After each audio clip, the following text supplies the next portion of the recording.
My educational channel విద్యా ఉద్యోగ సమాచారానికి స్వాగతం. Daily GK and current affairs ఇవాళ 197 వీడియో. మరి ఈరోజు కొన్ని జనరల్ అవేర్నెస్ క్వశ్చన్స్ అయితే ఉన్నాయి. చాలా ముఖ్యమైన టాప్ 10 క్వశ్చన్స్ ఈరోజు డిస్కస్ చేద్దాం. ఇలాంటి లేటెస్ట్ అప్డేట్స్ కోసం ఛానల్ని సబ్స్క్రైబ్ చేయండి, అదేవిధంగా వీడియోని లైక్ చేయండి. వాట్సాప్ గ్రూప్ యొక్క లింక్ అయితే మీకు కామెంట్ సెక్షన్లో ఇవ్వడం జరిగింది, అక్కడ కూడా జాయిన్ అవుతూ ఇంపార్టెంట్ జాబ్ నోటిఫికేషన్స్ అయితే అక్కడ అప్లోడ్ చేయడం అనేది జరుగుతుంది.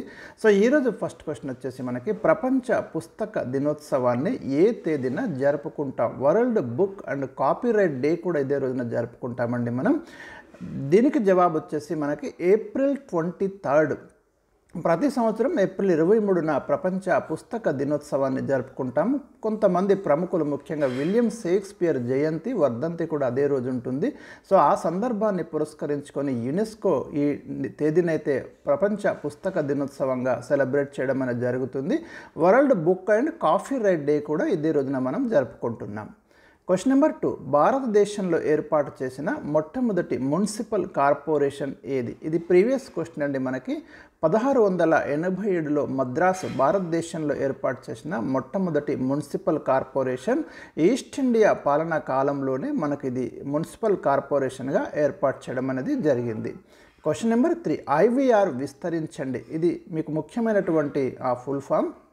ఇంటరాక్టివ్ వాయిస్ రెస్పాన్స్ ఐవీఆర్ యొక్క ఫుల్ ఫామ్. క్వశ్చన్ నెంబర్ 4, పత్తి దారాలలో ఉండే కార్బోహైడ్రేట్ ఏది? ఇది కూడా చాలా ముఖ్యమైన ప్రశ్న అండి. సెల్యులోజ్. పత్తి దారాల్లో ఉండే కార్బోహైడ్రేట్ వచ్చేసి మనకి సెల్యులోజ్, గుర్తుంచుకోండి. క్వశ్చన్ నెంబర్ 5, క్లోనింగ్ ద్వారా సృష్టించిన మొట్టమొదటి జంతువు ఏది? ఇది సైన్స్ అండ్ టెక్నాలజీలో మనకి 1996లోనే క్లోనింగ్ అనే ప్రక్రియ ద్వారా డాలీ అనే గొర్రెపిల్లను సృష్టించడం జరిగింది. దీన్ని సృష్టించిన శాస్త్రవేత్త వచ్చేసి మనకు ఇయాన్ విల్మట్ అండి. స్కాట్లాండ్ సైంటిస్ట్ మనకి మొట్టమొదటిసారిగా ఈ క్లోనింగ్ అనే ప్రక్రియ ద్వారా డాలీ అనే ఒక గొర్రెపిల్లను సృష్టించడం జరిగింది. క్లోనింగ్ ప్రక్రియలో మనకు ముఖ్యంగా మూల కణాలు, వీటినే మనం స్టెమ్ సెల్స్ అంటాం. అంటే మన బాడీలో ఈ స్టెమ్ సెల్స్కున్న ప్రత్యేకత ఏంటంటే ఈ స్టెమ్ సెల్స్ ఏ అవయవంగానైనా రూపొందే శక్తిని కలిగి ఉన్నటువంటి మూల కణాలు ఇవి. పిండ దశలోనే వీటిని సేకరించడము, వీటిని ప్రొటెక్ట్ చేయడం వల్ల భవిష్యత్తులో ఆ పిల్లలకు ఏదైనా అవయవాలు కానివ్వండి ఏర్పరచాల్సి వస్తే వీటి ఆధారంగా ఇప్పుడు ఏర్పరిచే టెక్నాలజీ అందుబాటులోకి వచ్చింది. ఈ విధానంలో మూల కణాలను ఉపయోగించి కృత్రిమంగా జంతువులను సృష్టిస్తారు. స్టెమ్ సెల్స్కి ఉండే ఈ సామర్థ్యాన్ని, అంటే నూతన అవయవాలను ఏర్పరిచే సామర్థ్యాన్ని ప్లూరోపొటెన్సీ అంటారు. ఇది కూడా గుర్తుంచుకోండి. ఒక కణాన్ని ఉపయోగించి ఒక జీవి యొక్క అచ్చమైన ప్రతిరూపాన్ని సృష్టించడాన్ని మనం క్లోనింగ్ అని పిలుస్తున్నాం. క్వశ్చన్ నెంబర్ 6, బీటీ పత్తి విత్తనాలను ఏ కంపెనీ మొట్టమొదటిసారిగా ఉత్పత్తి చేసింది? ముఖ్యంగా కాటన్ క్రాప్కి సంబంధించి చాలా ముఖ్యమైన ఆవిష్కరణగా మనం దీన్ని చూస్తాము.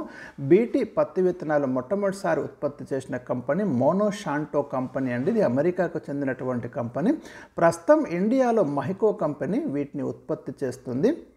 ఈ బీటీ కాటన్ ఏవైతే ఉందో ఇది జన్యు పరివర్తిత మొక్కలు. అంటే వీటిలో బ్యాక్టీరియా బ్యాసిల్లస్ తురింజియన్సిస్ అనే ఒక బ్యాక్టీరియాను ప్రవేశపెడతారు. ఫలితంగా ఇవి చీడపీడలను తట్టుకునే సామర్థ్యాన్ని కలిగి ఉన్న మొక్కలని చెప్తున్నారు.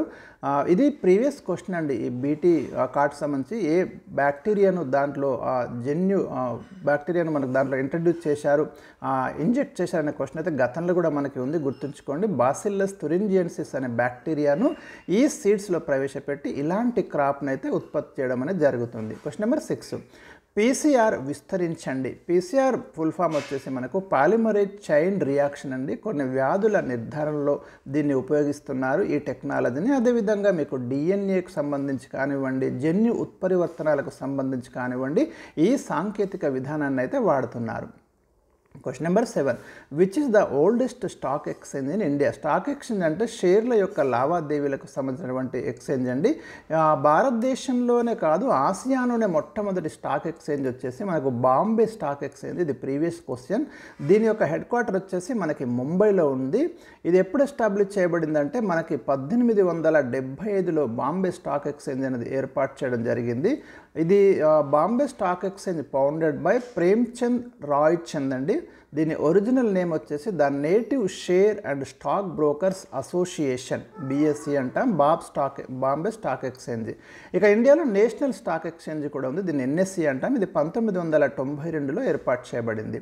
క్వశ్చన్ నెంబర్ 8, షేర్ మార్కెట్లో లావాదేవీలు జరపడానికి ఉండవలసిన ఖాతాను ఏమంటారు? డీమ్యాట్ అకౌంట్ అంటారు. ఇది కూడా గుర్తుంచుకోండి. డీమ్యాట్ అకౌంట్ అని పిలుస్తాము. డీమెటీరియలైజ్డ్ అకౌంట్ అని పేర్కొంటాము. ఒక ఎలక్ట్రానిక్ ఖాతా అండి ఇది. షేర్ల యొక్క ట్రాన్స్ఫర్స్కి సంబంధించిన ఇది అకౌంట్ మనం డీమ్యాట్ అకౌంట్ అని పేర్కొంటున్నాం. బ్రిటిష్ ఇండియాలో మొట్టమొదటి మహిళా లెజిస్లేటర్ ఎవరు? ముత్తు లక్ష్మిరెడ్డి బ్రిటిష్ ఇండియాలో మొట్టమొదటి మహిళా లెజిస్లేటర్. మద్రాసు రాష్ట్రంలో జన్మించింది. ముత్తు లక్ష్మిరెడ్డి దేవదాసి వ్యవస్థ నిర్మూలన కోసం విశేషంగా కృషి చేయడం జరిగింది. క్వశ్చన్ నెంబర్ 10, సాధారణంగా ప్రభుత్వం జారీ చేసే సెక్యూరిటీలను ఏమంటారు? గిల్ట్ ఎడ్జ్డ్ సెక్యూరిటీస్ అంటారు.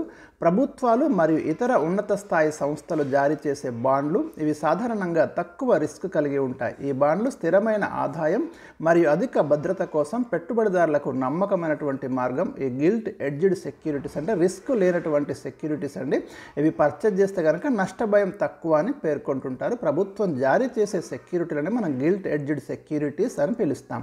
సో ఇవి ఈరోజు నేను మీకు ఇచ్చినటువంటి ముఖ్యమైన జనరల్ అవేర్నెస్ క్వశ్చన్స్.